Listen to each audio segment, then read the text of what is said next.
আসসালামু আলাইকুম, কেমন আছেন সবাই? আশা করি ভালো আছেন।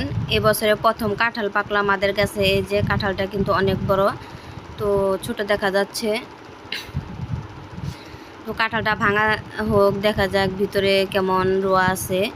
তো এবছর কে কে কাঁঠাল খাইছে সবাই কমেন্টে জানাবেন। এটা কিন্তু আমাদের গাছের প্রথম কাঁঠাল আজকে পাকছে, তো গাছে পাকছিল তো কাটা হয়েছে। এই দেখুন রোয়াটা কিন্তু অনেক বড়। এই যে এই গাছের কাঁঠাল অনেক মিষ্টি হয়।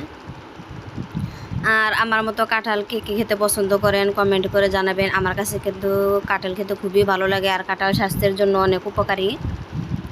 এই যে তো আজকে অনেক গরম, বেশি কাঁঠাল খাবো না, অল্পই খাবো, তো বেশি ভাঙবো না। এই দেখুন এই যে কত সুন্দর দেখা যায়। আর কার কার বাড়িতে কাঁঠাল গাছ আছে সেটাও আমাকে জানাবেন। এই যে অনেকটুকু ভাঙা হয়েছে। তো এই যে দেখেন, ভিডিওটি যদি ভালো লাগে সবাই লাইক কমেন্ট শেয়ার করবেন, আর আমার এই চ্যানেলটি সাবস্ক্রাইব করে পাশে থাকবেন। আজকের মতো এই পর্যন্তই। আল্লাহ হাফেজ।